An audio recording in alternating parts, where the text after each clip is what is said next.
So I grew up in a little town called Wetaskiwin, right here in Alberta. And even as a city kid, way back then, I knew nothing about agriculture. Looking back, my first real introduction to agriculture was when I married my husband, Dennis. He was a dairy farmer, and we were married in 1979. I was 19 when I got married, and I was wearing rose-colored glasses. Today, I wear green ones. I learned that life on the farm in the 80s was hard and quickly had my eyes opened. My husband was working 2 full-time jobs, one as a dairy farmer and one as an electrician. He was also picking up extra weekend wiring jobs. At this time, we had 2 daughters, the youngest being just a year old. I didn't have a cent to my name. I didn't have a bank account.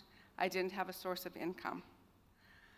When the milk check came once a month, I would go grocery shopping with my sister-in-law, and she was the one who got to carry the signed check from the farm account.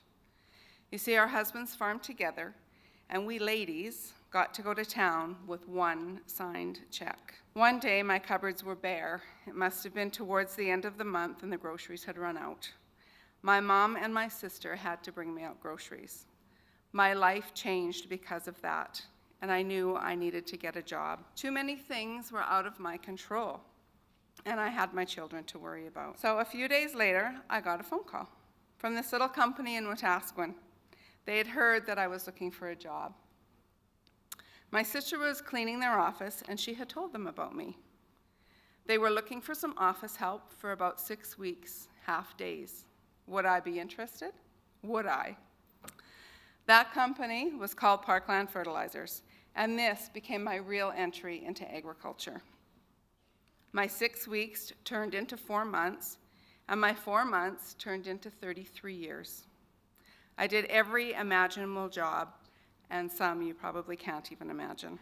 In 1988, I had my 3rd daughter, and I was so committed to this company and this industry called agriculture that I literally raised my daughter Pamela under my desk. It was about this time when I started promoting agriculture. One of the first events I recall was one of my family's most embarrassing moments. Being very community focused, I thought we should all take part in the local parade. It was all good until I decided to show people the benefits of fertilizer, using my children to do so. Amanda, my eldest and the tallest, was covered in barley stalks. She wore a hat that said fertilized. Nicole, my middle daughter, was covered in cotton balls. She was the fertilizer.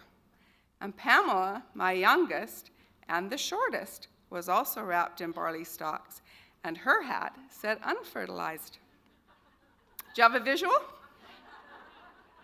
It was cute. It was a great idea.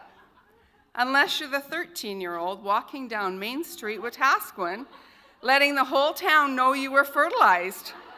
Her mother made her wear a hat that said so. There's not a job or a challenge that I wouldn't take on in our business. Some things I did just so I could say I had done them. Other things I did because in a small business, you just do what needs to be done. I believe I am a pioneer in the ag retail industry.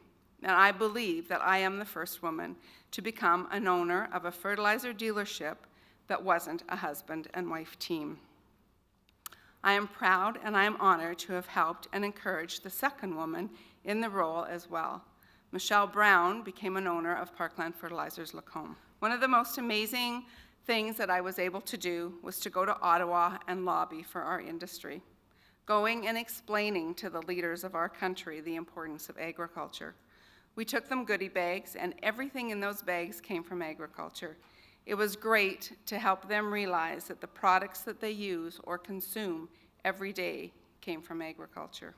I never would have dreamed when I started for just 6 weeks, half days, all the opportunities that this industry would bring me, all of the experiences and accomplishments that I never would have imagined. I also had an amazing boss, and after 12 years of making my family do crazy things to promote the business, as I mentioned before, and some hard work and dedication, he had the foresight to realize that he needed a succession plan, and he chose me to be a part of it. He asked me if I would be interested in becoming a part of the ownership team, and that was a life-changing decision for me. I believe that all of us here today need to share our story about agriculture. It's a great story, and we need to give people the opportunity to learn about agriculture from those in the industry.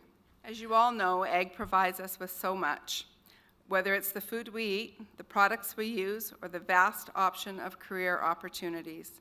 We need to continue to promote our industry for all those reasons and many more. I want to encourage you to do just that in your networks and with the people you meet in your everyday lives. I want you to know that no matter what you do in life, you will need support. We've talked about that here.